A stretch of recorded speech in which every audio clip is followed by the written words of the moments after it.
Okay. Hi. Hello, Edith Young. Hi, I can hear you. Yeah, how are you doing? Fine. Okay, I can see that you're talking right now, but I can't hear you again. I don't know what's happening. Can you hear me now?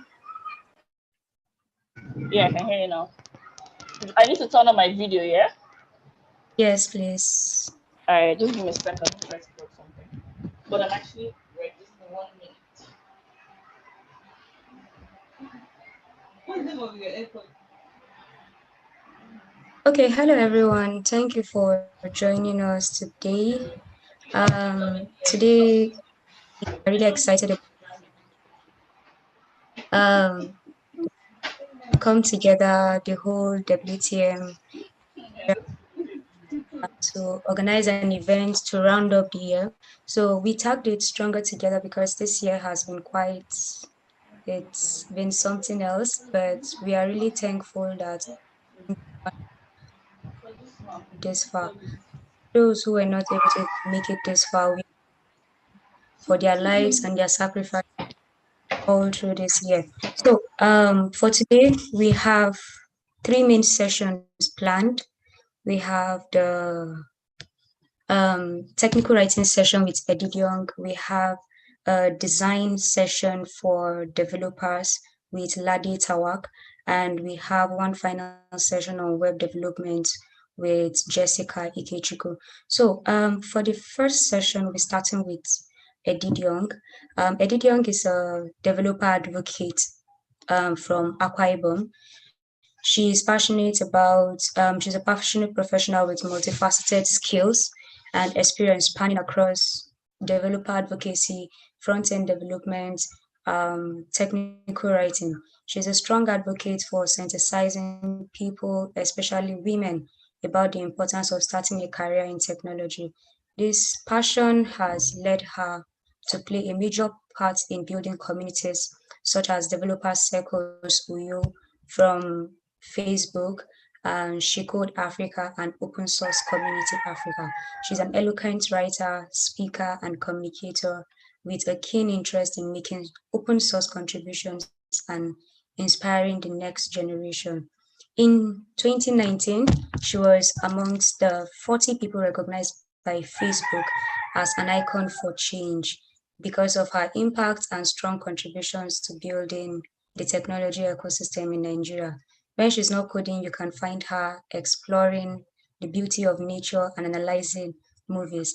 For those of us who are quite active on Twitter, there was a time she trended on Twitter, like, dude, that was really amazing. Yeah, I think we would come for lessons on that. So, hi, Didi. Hi. Can you hear me? How are you doing? Yes, I can hear you. How are you doing? Fine, thank you. I'm fine, thank you. You have to add the last part. No, that part is not Yes, I necessary. had to. Like, I was looking forward to adding that part. Yeah. It's really good to be Okay, here. Thank you for thank you. I was actually looking forward to meeting you this year, but then with COVID and all, I so know, right? I know yeah, it's crazy. I was to yeah, meet. I think even for like F8 as well, but life happened. yes, yeah. Looking forward to it. Well, I guess we look forward to it better next year, basically. Absolutely. Yeah, Let's thank you. see.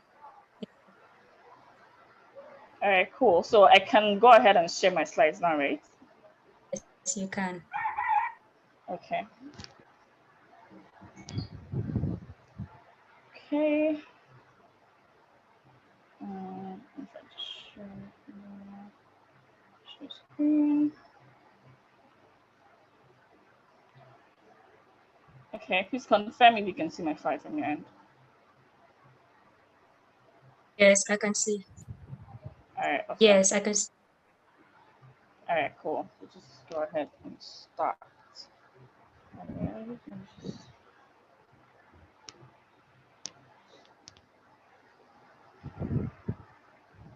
All right, cool. Hi everyone, and welcome to today's session. So I'll basically be talking about what technical writing is and trying to explain it. So technical writing, though primarily concerned with sharing knowledge and like helping others understand some like it could be like code or a certain tool or technology is also something good that helps you to reinforce your knowledge. So it's not necessarily just about teaching people, but it's also about like helping yourself understand the topic you're writing about a lot more, right? So in this session, I'll try to highlight what technical writing is and explain some of the necessary skills you need to have to become a technical writer. Also share some tips that will help you improve your technical writing skill, assuming you're already practicing it, and just some career opportunities that technical writers can get as well. My name is Ejiji Onsiko, like Lato rightly mentioned. I work as a developer advocate at Hashnode. Hashnode is a community or a company, so to speak, that supports developers to create blogs on their own domain for free. And I contribute to VideoLAN as a technical writer. So the first thing, before we go ahead, the first thing we need to understand is what is technical writing.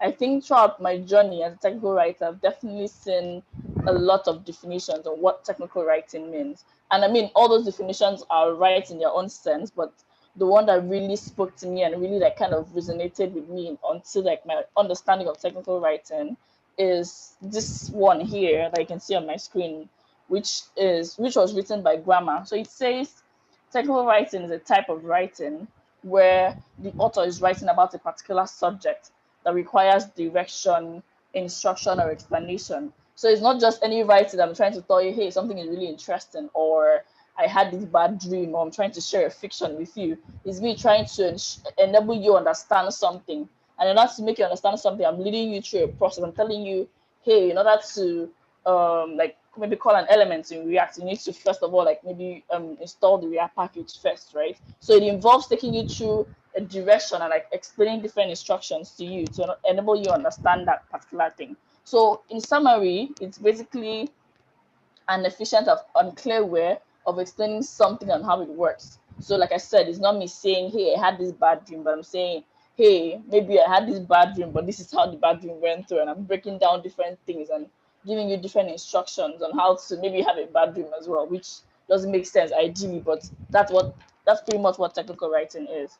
And so most often than not, I've personally seen like a lot of people not want to go into writing because they believe that they were not born with the skill of writing. So there is this popular myth that says, hey, people are really trying to understand, are writers born or made? Like, how would I know if so it's pretty much like the top footballers, right? Which is like Messi and Ronaldo. I don't know if you have like a personal top footballer, but maybe let me just like take a minute. I'll come back to explain that thing after I've showed you some scenarios. It will make more sense then. So anyway, so people have definitely been wondering, hey, like, do you think that writers are born or made? Do I need to be born with the skill of writing to be able to write? I was really curious about this as well, so I decided to make a post on Twitter, which this is it, like some months back, and the question was, do you think writers are born or made? And it's really interesting to see different opinions that people had, right? So Blessing Raibu, for instance, said, I think writers are born and made. Writing is a skill and can be developed over time. Writing also comes naturally to certain people. So she doesn't believe that, hey, writers are either born, or she feels like it can be both ways. A person can be born as a writer, and then there's another person who was not born as a writer but can also become a writer as well. And again, Sunday, for instance, said they are made. Even if you are born with the inherent potential to write without practice, there isn't much difference with someone who hasn't written a word before. So what he believes is writers are not born, they're actually made. So even if he not try to play an assumption of, even if you're actually born as a writer, if you don't practice, then there's really no difference between you who was born as a writer and someone who was not born. Then just to put someone else, for instance, Pablo also said that they are made because for you to be a good writer, you need to keep on writing consistently. And even if you're born with the skill, you have to go through that particular skill consistently in the process in order to understand how to actually write. So in my own opinion, I feel like writers, I wouldn't really say, hey, writers can are like made, right? But I feel like whether you are born or whether you were born with the skill of writing or not, if you put in the work to become a better technical writer or even go into writing, you will definitely see a lot of improvement. I know for a fact that I was not born with the skill of writing, because there was a point in my life where I struggled to like communicate or just share what I understood in writing, right? So at that point, I wouldn't say, oh, I was born with the skill of writing. So I definitely had to put in like some level of work to start writing and just be intentional about it. So that what I'm trying to say there is anybody can become a technical writer. You don't have to be born with the skill of writing to become a writer. Yes, it might come naturally for some people, but it doesn't mean that if you put in the necessary work, you won't get there. And even those people that came naturally for, they also still had to do something as well to improve their skill. So back to my scenario of Messi and Ronaldo. I mean, everybody knows them to be one of the top players in the world, right? So I personally don't like football as well, but I just like Messi, and I like um, saying cool stuff about Messi, right? While the other people that like Cristiano Ronaldo because they think he's really cool. But if Messi was sitting down in his house like all day from the beginning to the end, or maybe even if he explored something else, how would he know that he could play football? I mean, he probably had to go and make an effort to play the football, and then he now realized that, oh, hey, I was really good at it. So it means that even if you are born with that particular skill of writing, you actually need to make an effort to write before you can even discover, oh, hey, this stuff comes naturally to me, or it doesn't come naturally to me, but I can still put in the work to get to where I want to be. So having said that, these are the skills that technical writers should have. These skills are not things you need to have before becoming a technical writer. It's something you could also learn in the process. So just name them. It's writing, audience perception, technical skill, research, and a unique voice. So just to explain what writing is, I think most time people tend to like think technical writing and writing are the same thing, but they are not. Technical writing is actually a type of writing. So you need to be able to understand how to even write first, just like having random conversations with people before you can decide to delve into technical writing, which is explaining something or trying to share instructions on how someone can achieve a particular thing or understand a particular programming language or something. So what is writing? Writing is pretty much just like sending people messages on WhatsApp. That's what writing is like, being able to put down your thoughts, right? So maybe I'm telling my friend, oh, hey, this is how I feel about something. I'm trying to share something that I didn't understand. I'm trying to like let the person know this is what I feel. Well, technical writing in that sense would be, hey, maybe this is what I feel about React, and I'll try to break down every single thing about React and like share the thoughts behind it, why I think this certain way, and what I'm trying to achieve, right? So you've seen that writing is just me sharing information with someone, and the goal of sharing that information is not necessarily to get somebody to understand something or like follow a certain procedure to arrive at something. It's just me sharing information. While technical writing is the other way around. So you need to be able to understand how to write first before delving into technical writing. The next important one is audience perception. So what this says is pretty much trying to understand who you're writing for. So if you want to write a particular article for beginners, for instance, are you adding like a lot of complex terms that is making it difficult for those beginners to understand? So here it's saying, hey, you need to be able to understand who your audience is before you start to write. And in order to understand this thing, these are the questions you need to ask yourself. Who are they? Who am I writing to? Am I writing to beginners? Am I writing to intermediate? Am I writing to experts? Then another question is, what do they need? Like the person that's coming to read this article, does the person want to see how I solve a particular problem with JavaScript, or the person wants to see how to do this thing with CSS? You need to understand what exactly do they need. When will they be reading? Why will they be reading? And how will they be reading? Ask different questions. When, like, am I going to be reading this thing when I'm sleeping or when I just wake up? Like, when would I read this particular article or this information you're sharing? Will I read it when I really want to solve something quickly? And if I want to solve something quickly, it means that I don't want you to be beaten around the bush. I just want you to share the information quickly. So if I come to your article and see you saying tons of things I don't really like, it's not really explaining what I want, I would leave your article and go to another person's article. So it's important to always understand who your audience is. Are you writing for people who need the information immediately, or people who are trying to understand it and take it slowly to drive that information into themselves? And then the next important one is having a technical skill. Remember, it's not just writing, it's not poetry, it's not prose, it's technical writing, right? So you need to have the technical skill, because technical writing is being able to explain something to someone for someone to understand.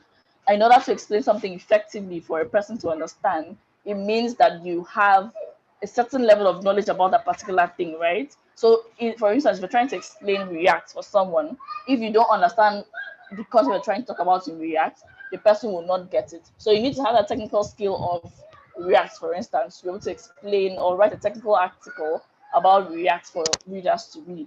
And I mean, like I said, these things may not necessarily be things you have before you decide to become a technical writer. It could be things you learn in the process.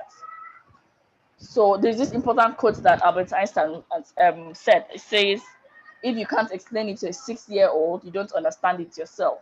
So it pretty much means that you need to be able to explain what you're trying to write about, like so well that even if a 6-year-old hears what you said, the person will understand it. So whenever you're writing, always try to like use the simplest words. Even if you think you're like really smart, it's okay, but your readers may not be as smart as you are. So try to use like the simplest words when explaining these things. And then the next most important one is research. So, like I mentioned previously, these are not skills you need to have before you decide to become a technical writer. It can be skills you build up over time. And in order to build up those skills over time, it means you need to be able to research, like find out certain information. Are you trying to write about like CSS, right? And you don't really understand that particular thing. Are you trying to research for those things? So it basically means that in order for you to be a technical writer, you need to be able to research effectively, because you can't know everything, to be honest. And most of the time, what you're writing about may not necessarily be something you know very well. So you need to like Google, do like a lot of stuff to understand that concept very well. Even if you don't Google, you can like ask your friends or like anybody that you know in the tech ecosystem that can actually help you out. So simple put, like the summary of this section is just Google the hell out of things. Don't be. I know people end up in page 1, but feel free to go to page 2 of the Google search and find the information you're looking for. And then this is like the last one, which I feel is really important, is having a unique voice. I feel like the internet has become a place where there's like tons of information everywhere. Like on a particular thing, for instance, there could be like so many articles or so many videos about a particular thing. So it's important to try to write things the way you like, not copying somebody else's work. Like write it how you actually understand it. So I'll give you a quick example. If you are a developer here, for instance, you probably know what a web developer, to be specific, you probably know what the DOM is, like the JavaScript DOM, and you know that that topic is something that has been written by like a lot of people, because it's something that a web developer should understand. So at some point, I wanted to write an article about that topic, and I was just like, wow, I feel like there's already so much information about this topic online. Like, why do I really need to write about it again? I was like, okay, here, I think let me still go ahead and write it. So I was just writing in the perception of, well, nobody might read it because maybe everybody already knows how to read this, or they've already read so many articles about this thing. So why am I bothering myself to write it? But I still went ahead and wrote it. And you'll be shocked that when I wrote this article, like it got like tons of retweets on Twitter. Like I even got like tons of followers on that day. And you see a lot of people were saying that, hey, they never really understood what the DOM meant until they read my article. So these are people that may have probably read another article or tried to watch a video explaining this thing, but they understand it. But they also understand when I wrote my own. So what I'm saying is the way you explain things to people is different from the way I would explain things to people. So there are certain people that will understand how I explain things, but won't understand your own, right? And there are other people that understand how you explain things better than they understand my own. So pretty much what that says is there is someone out there who will just really relate to your content. So don't try to write like someone else because you think, oh, that person is getting more information. Like, no, or the person is getting more reactions or more awareness. Just try to have your own unique voice and try to write content in the way you understand it, because there's someone out there who is just waiting to read your article to finally understand a particular concept. This is another cool quote that says, it ain't the way you want to write it, it's the way you have to write it. Pretty much saying, hey, you don't have to write it the way other people are doing it. Just write it the way you're supposed to write it, the way you understand it, because someone else might also understand it in the same way as well. So now that you understand the necessary skills to become a technical writer, here I'll quickly walk you through how to get started. The first thing you need to do is take a technical writing course. I feel like a lot of people don't do this, but when I took technical writing course by Google, there were like so many things I discovered that I didn't know, like prior to taking that course. So I totally recommend taking the course. I'm going to share a link to my slide after this session, so you can find, like, you'll be able to like click on this link, or you could just do like a quick Google search. You could search for Google's technical writing course, and then you see that that particular course. So I think courses are important because the people who create these courses are people who have like a lot of experience in the field. Like people who have like 10 to 20 years of experience. So they're basically putting down what they've been able to learn over time. So I totally recommend taking this Google's technical writing course. I mean, there are other courses, but this is the one that I took, and I think it was fantastic. And the next thing is being able to read, right? Because the more you read, the more you see different like trends, see what people are writing about and like how they're explaining it effectively. And this interesting quote says, read 1,000 books and your words will flow like a river. So basically saying the more you read, the more you find like more interesting words, more interesting ways to explain things, the way you like, the more you appreciate other people's content, and you get inspired by those contents, you won't write your own more effectively. And then after reading, you have to write. So one interesting quote that I found when I was learning how to write was, you only learn how to write by writing. So it's not just about reading articles and saying, hey, I want to become a writer, let me continue reading, or taking a technical writing course. If you do all those things that don't make an effort to write, it's pretty much a waste. And another example is like coding, for instance. No matter how many videos you watch or how many documentation you read, if you don't actually try to code, you can't classify yourself as someone who could, because you're not doing it. So it applies to like every single skill of life. So it says, after taking, so this quote says, you learn to write by writing and by reading and thinking about how writers have created their characters and invented their stories. If you're not a reader, don't ever think about writing. This also goes back to the previous slide we talked about reading. If you don't read, then how do you expect people to even read your work? Like, how would you enjoy writing if you don't enjoy reading your article or maybe other people's articles? So it's basically saying try to write. And a good platform that I'll recommend here for writing would be like Hashnote, in terms of if you're writing technical articles. So Hashnote gives you an opportunity to create like a blog on your own domain and also publish articles as well. So when you publish these articles, these articles get shared to the developer community on Hashnote. So you definitely get like traction on the first day you write those articles. And there are tons of people who are willing to give you like feedback to get better. So after the session, I'll drop a link to Hashnote just in case you want to check it out. And here are some tips of writing. I think I'm almost done. So the first thing I would say is to follow a style guide. A lot of people don't know about style guides or don't even follow it at all, but I'm totally recommending following a certain style guide.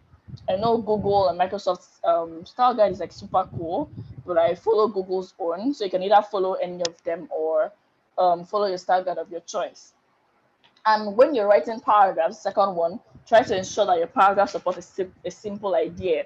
Don't try to cram every single thing down into one paragraph. So if I'm talking about how to what example can I use? Maybe how to create a circle with CSS, right? So that paragraph should only focus on creating that circle and not something else. Don't try to say, okay, here after you're finished creating a circle, now create a square.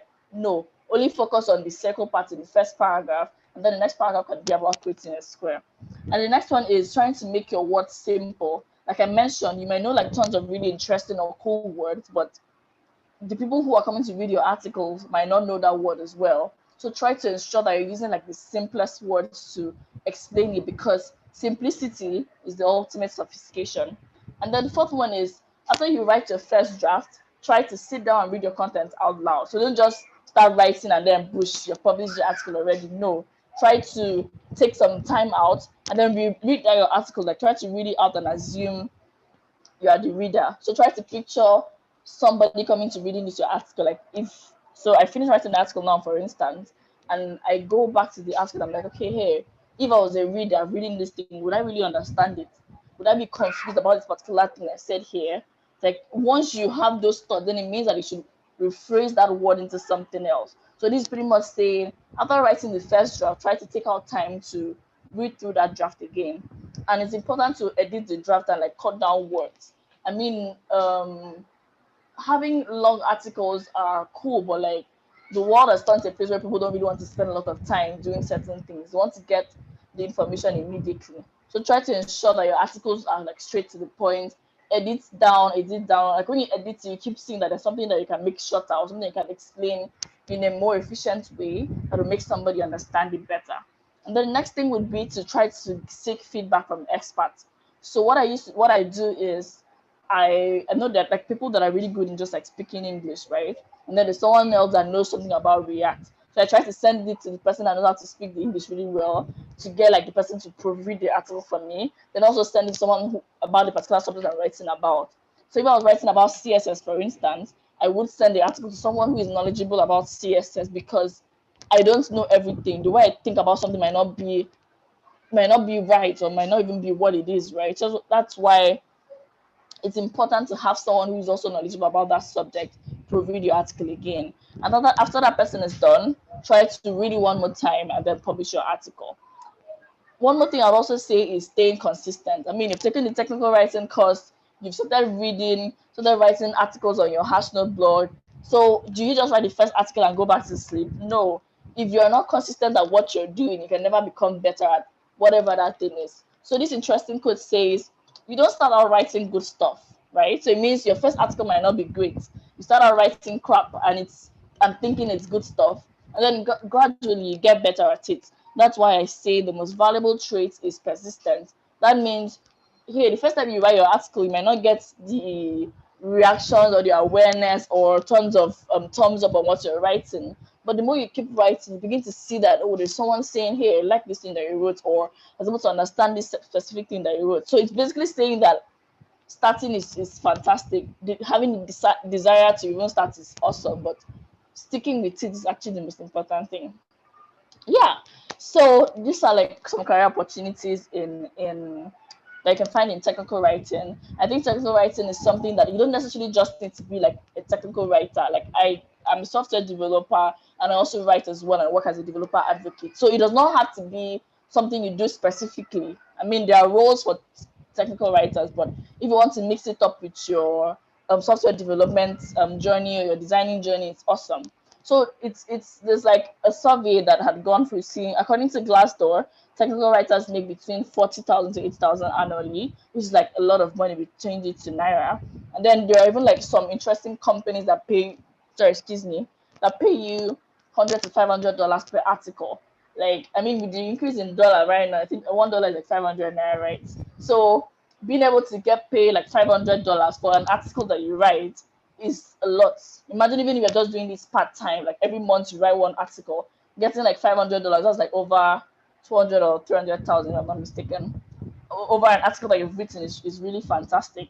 And then there's also the Season of Docs program by Google, which basically connects technical writers to open source organizations. And then for Nigeria, you get paid $3,000, which is a million plus, to work with that open source organization. So that is you getting opportunities because you understand how to write, even if you're not doing it full time, but just because you know how to write down things in ways that people would understand it, right?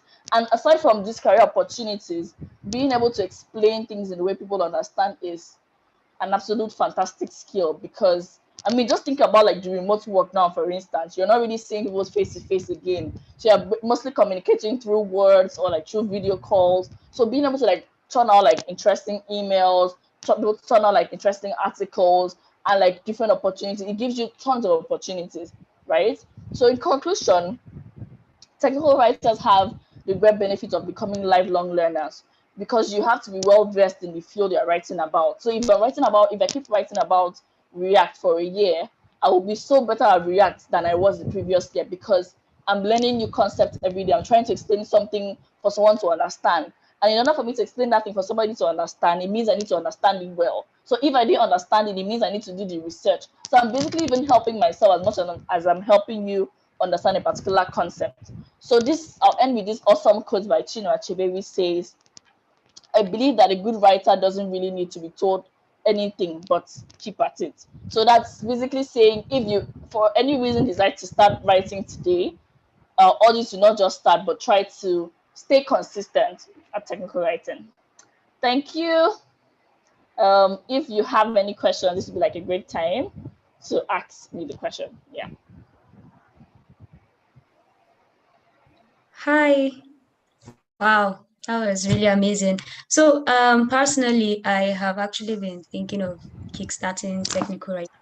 So before we get the questions streaming in, um, is there a way that people who don't actually code can decide to, okay, I know of open source contribution, like you can actually chip in some things on GitHub or any project Yeah. that is actually, Hmm. but now, do people need to have technical skills to be able to contribute to this project, or they can just decide that, okay, with extensive research, they'll be able to do something? Yeah. So I think it's having those technical skills are great, right? But it's not something you need to have. You can always learn in the process, because one of the interesting skills you need to have as a technical writer is being able to research. So if you don't understand something about React that you want to write about, you can definitely learn it in the process and write about it. I know, Yeah. so I've written tons of articles. I didn't really have like the complete idea about that thing before writing it, but I needed to do like the research to really understand what that thing is about, right? So you Yeah. don't need to know it before you start. You can learn in the process. Yeah, that's what I would say. Okay, so someone asked, where, assuming I do not know where to get, where to get started in technical writing, Yeah. what would be the first step to actually actualizing, to actually making this work? Yeah. Yes, I What think would be my like first step? the first step would be to take a technical writing course, and the next one would be to try to read a bit more, maybe like read more technical articles.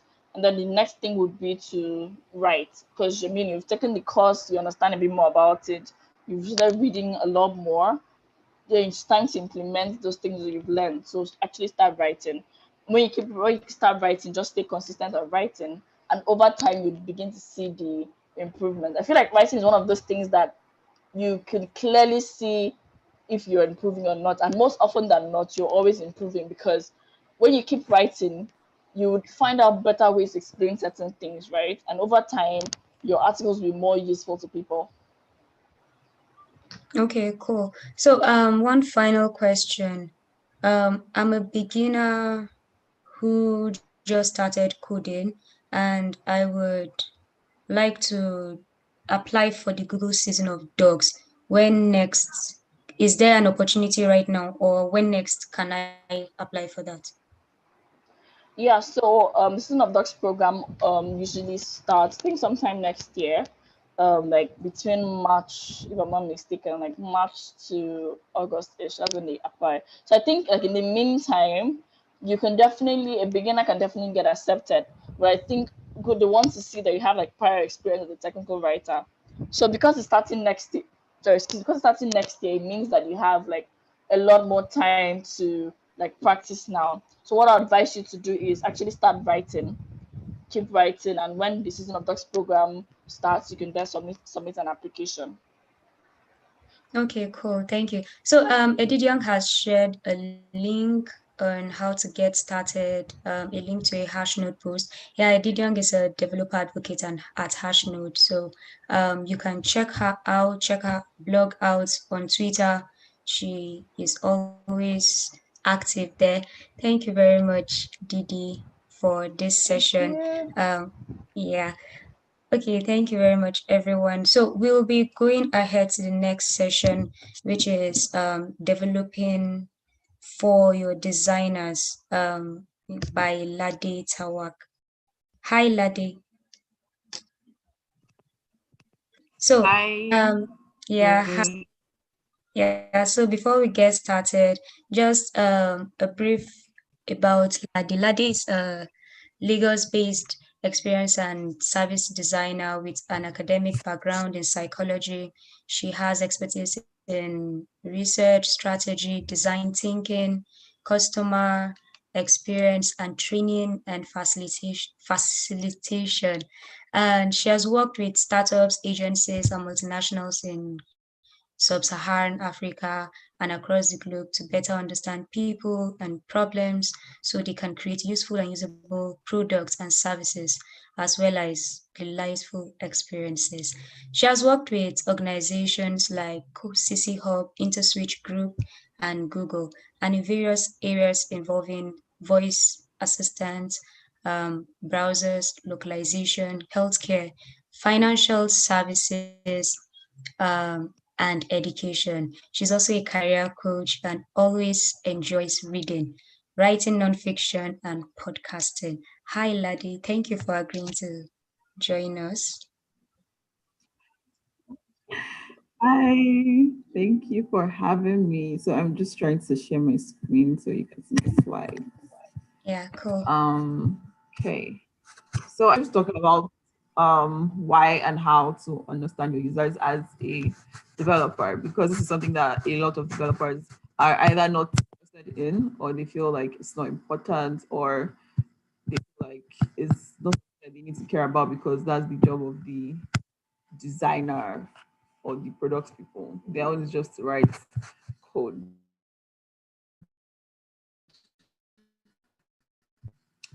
And so I'll be talking about, and then I'll take questions. But before we go into that, although Rachel has done a very lengthy introduction of me and what I do, these are some of the titles I go by. I really don't like fixate on what it's called, because you can call me an express designer, you can call me a service designer, you can call me a UX researcher, you can call me a product person. Like, I've had many different variations. So these are some of the things I do. And Rachel already mentioned some of the organizations that I've worked with.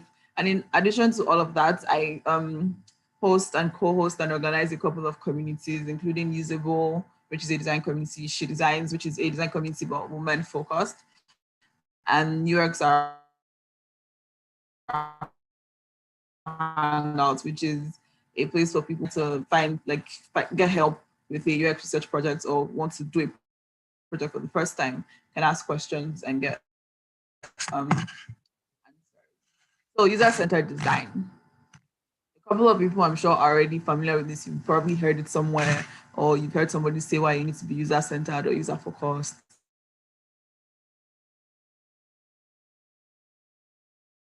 Or whatever. Also, for some people, this is the first time that they're hearing it. Of many different practices that helps you to develop a deep understanding of your users. And when you have a deep understanding of your users, you know, it's not just, a lot of the time people say, oh, understand user needs that they have, what are the concerns that they have, what are the things that they like on what them like, is to develop a deep understanding of who these people are, not just, oh, I am a person that needs a ball. Nobody needs a ball. People need to be entertained, and so the ball is the thing that keeps them entertained, right? So it's basically about developing a deep understanding of users. And the purpose of all of this is to help you create useful products, because first of all, you want to create something that people actually need, right? You want to create something that people won't see and be like, what's this? What's this nonsense for?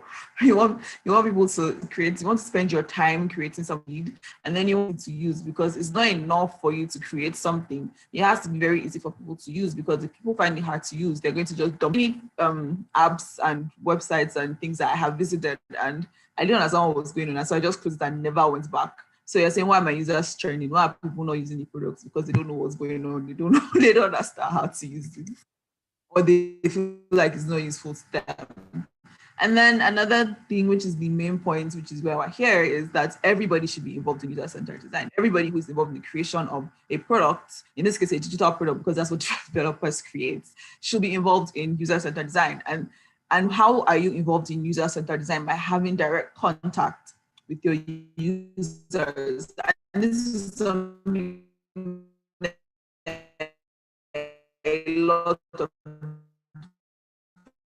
developers do not experience. A lot of the time is your with assumptions, right? But even if your designers or your product managers are not doing it for whatever reason, you should take it upon yourself to say that we need to be user-centered, because at the end of the day, if you're writing code for something that nobody uses and nobody's buying quote unquote buying your products, basically using it, and your company's not making money, you'll be fired and you don't have a job.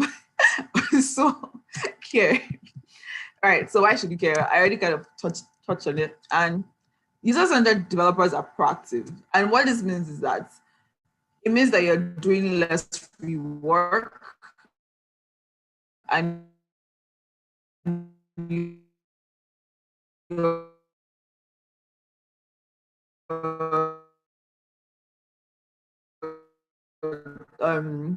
you don't have to change a lot of things all the time because there's a clear users and nobody knows what is happening. And then they now come back and say, okay, so you need to redo this whole thing because nobody understands what is happening. That is very, very frustrating. I'm not even a developer. And okay, so because a long time ago when I felt like I wanted to learn how to code, I went to learn HTML and CSS. And I just HTML and CSS. And every time I had to redo something, I was very, very upset.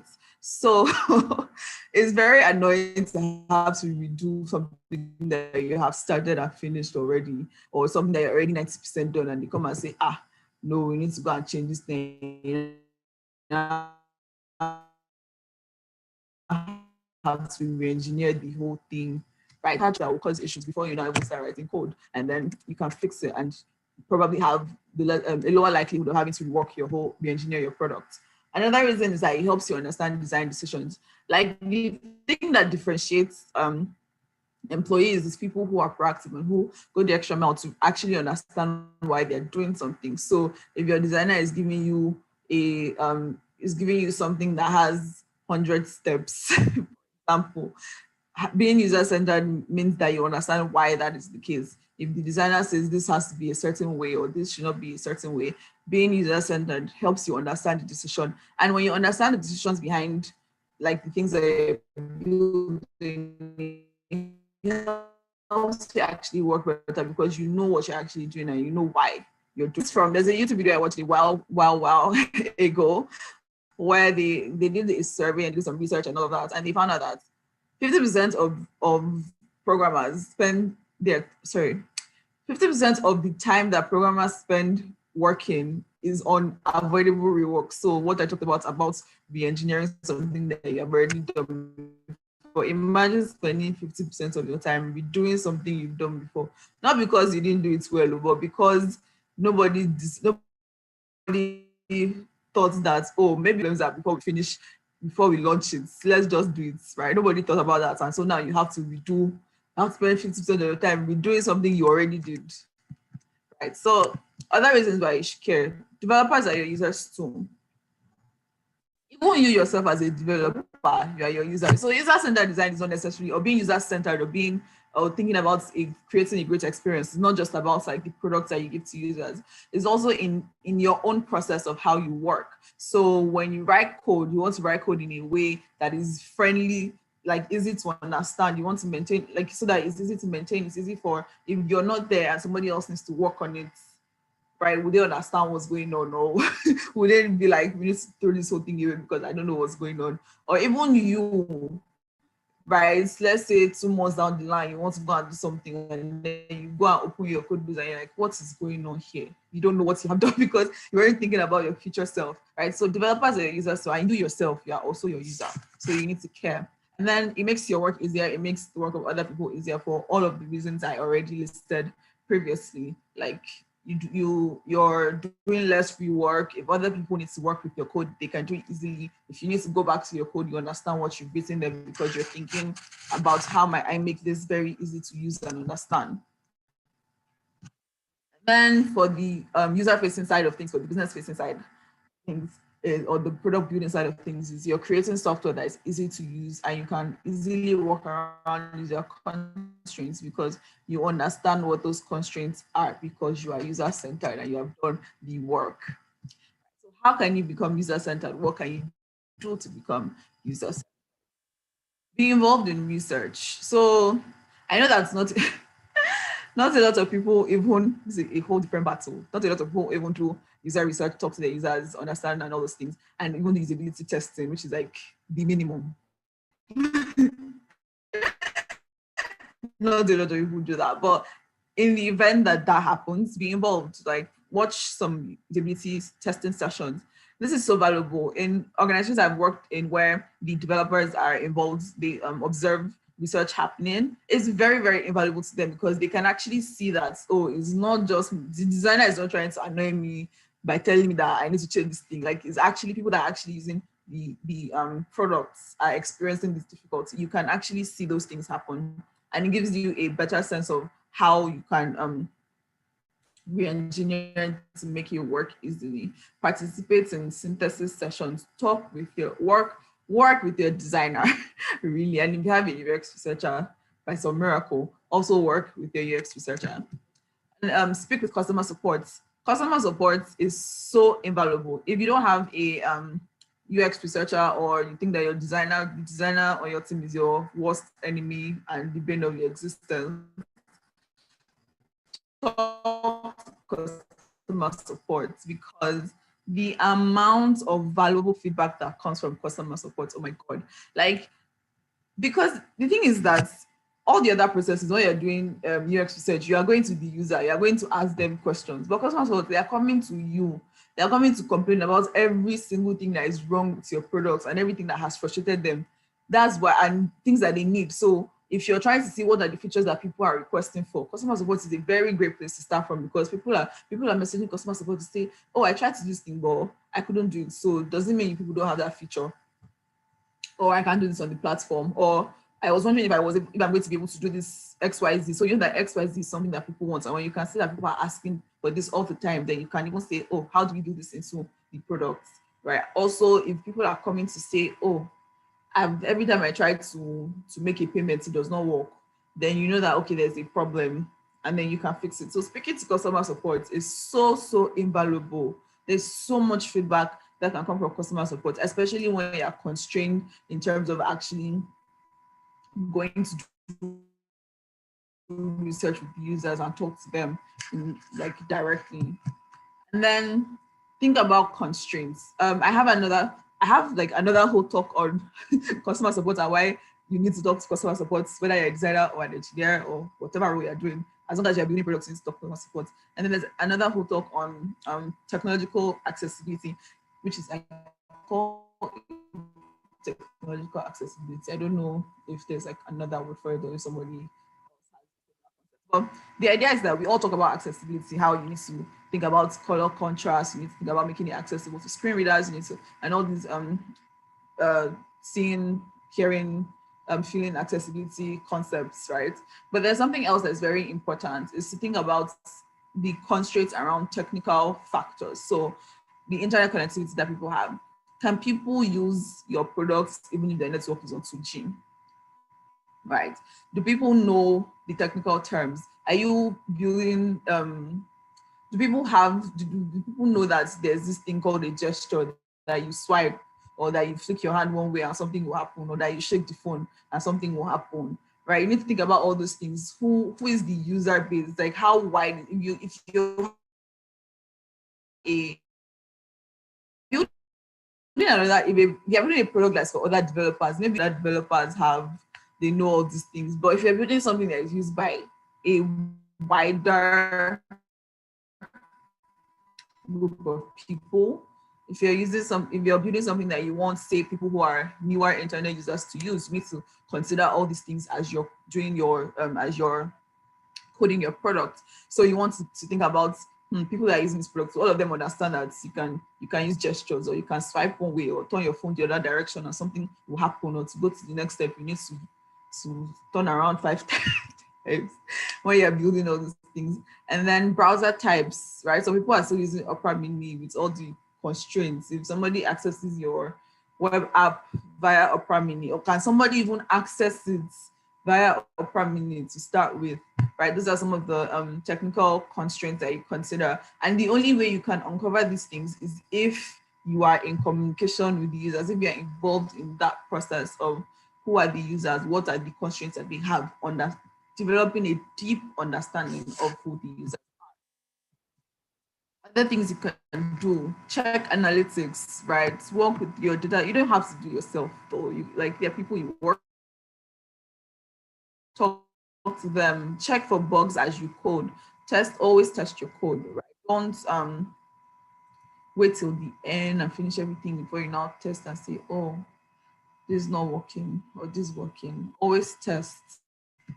And finally, the final thing is that being user-centered saves you, even if you don't care about your employers for whatever reason, it saves you time. It saves your own time. So imagine if you have dedicated a day and you're like, okay, I'm going to finish this thing by 2 o'clock so that I can do all that thing. But then they now come and say, oh, so nobody understands how this works. So now you now need to redo the whole thing. And then you are there till 7 p.m. redoing something that if they had, if you had led the charge to say, let's show this to the users before we start coding, all of those problems will not have happened, right? It saves you time, it saves the business time and money, and it helps, and the most important thing for the user is it helps you build the best product for the users. Thank you for listening. So yeah, questions. Thank you so much, Lade. Okay, this was really great. So, personally, I think I have one question around the whole design thing. Um, I use a particular bank app, and all of a sudden they changed the bank app. I think they did a separate app entirely, Like and bank app that you're talking about. it's FCMB. So they did a separate app entirely, and to register, you can either register as a new user or you register as an existing user. So to register as a new user and existing user, it was like the same interface, but then just a little bit of difference. Now, my challenge has been that the moment I open that page, it's yellow. And then like the background color is yellow. And then the text is white. And you have to like strain your eyes to actually see what is there. And I have opened it, closed it, opened it, closed it, opened it, closed it, like again and again. And somehow I have sent support messages and all that. So would you say that this is a challenge of the developers, the technical team, customer support? Because this has been going on for a while now. So I can't say because I don't work there. I don't know what they are now Yeah, working I know. there. I'm just saying that But I for say that if I was to put the blame on anybody, I put the blame on everybody that worked on the products because how can yeah. nobody in the whole process have seen that something like this doesn't look right, right? Yeah. Even if you put that word access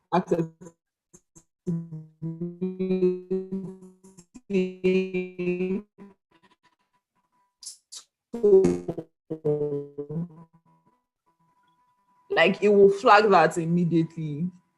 Even for if you have perfect sight, right? Difficult text on a yellow background. I feel like I would just say everybody in the process is at fault because at some point somebody should have like noticed that and checked it. And something that happens is because you're this is another reason why you need to show your work to your users because you're the one building it and you're the one doing it. There are things that you might not show it to a user, when you show it to somebody who was not involved in the building process, they start to spot things that you might not be in building the product. You've habituated to all the mistakes and you have found workarounds and you've moved past it. But the people, when you show it to a new person, you don't even have to go outside. If you work in a bank, there are like hundreds of people that work in the bank with you. You can show it to somebody that is not involved in the building process that also works in the bank. Maybe it's that you're saying that, oh, we can't show it to external people because it's top secret, and maybe show it to anybody else who still have an idea, right? Show it to your co-workers who are not directly involved in the building of that product. That's one way. Okay, cool. Thank you for sharing. So, one other question is, okay, yeah, accessible designs, people tend to see them as ugly or boring. What do you have to say about that? Accessible designs are not ugly or boring, though. I don't know. I don't know how to answer that question because I don't know that accessible designs are boring. I mean, there's I don't know. I've used a lot of products that I consider accessible, and when you put them through, like minimum, put them through an accessibility checker, and it's not boring. I mean, this slide is a very accessible slide, but it's not ugly. It follow like the colors are is easy to read on the background, and it's not ugly. I will go as far as say that it's actually fine to look at. So I guess is that's a misconception, and it's really up to you and your team to go and read up on accessibility and figure out how to create accessible designs that are also visually appealing and have a great experience. Okay, so one more question. Do you think that how would you say um, designing for users with disability? How would you? What would be like the best tips for that? So the best tips I would say, first of all, find people with disabilities to test your products with. Like first, the first thing. Secondly, if you can't, if you're unable to, try and simulate the experience. So, for example, if you're building something that you want people who are visually impaired to use, then simulate the experience of. So the I think if going into like the history of immersing yourself, there was some lady who was trying to do some work around understanding how elderly people navigate the world. And so what she did was she basically started wearing clothes and bent herself and moved around and everything to basically simulate the experience of being an elderly person who's bent over and wearing very tight shoes and really put herself through a lot of physical discomfort so that she could really experience that. Or is what actors do, like method acting, where if you're going to act like, say, a a what's an example now? All the examples are flying from my head. So let's say you're going to act as a box star in a movie, and then so you then go and start living the life of a boxer and doing all the things that boxers do. It's the same principle that applies here, which is if you can't find, for whatever reason, you can't find people in that target audience to actually test your products with or to talk to, then you simulate that experience. So, for example, if you want to test if your mobile app is or your website is accessible to people who are visually impaired, you can close your eyes and use it with only a what's it called, a screen reader, because that's how people who are visually impaired usually access digital.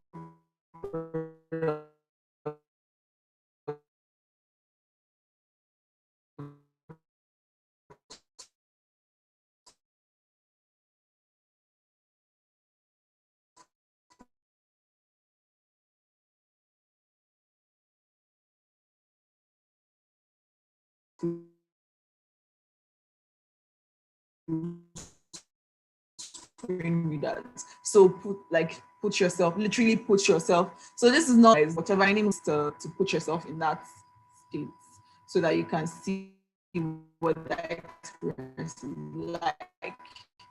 I mean, you can't know it 100% because it will.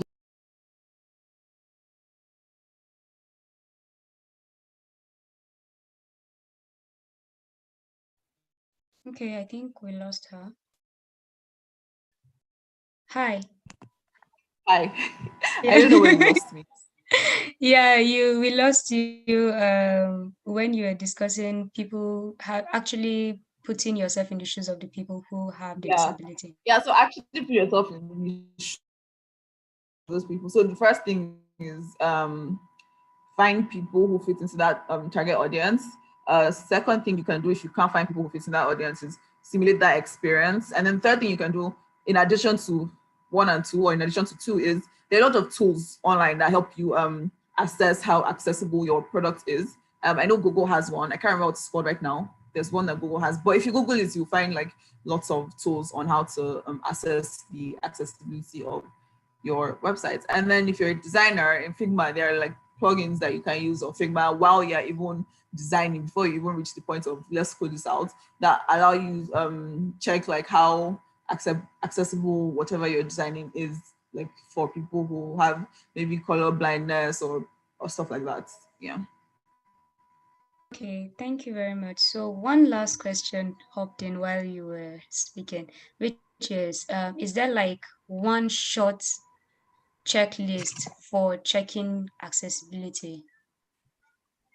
Like one Yes. short, So if you Google, if you look online, yeah. if you Google and if you look online, you will find like a lot of resources of like accessibility checklists, things to consider, and all of that. Like I don't have everything off the top of my head, right? So, but if you Google it, you would definitely find a ton of resources on how to design for accessibility. And they're like Okay, cool. the larger organizations, Google, Facebook, Microsoft, they have lots of resources as well on how they make designs accessible products. Microsoft has a whole inclusive design toolkit. I think Google also has something similar. And then if you, there's the I don't want to misquote. There's a web consortium thing on accessibility as well. So if you Google, you find resources.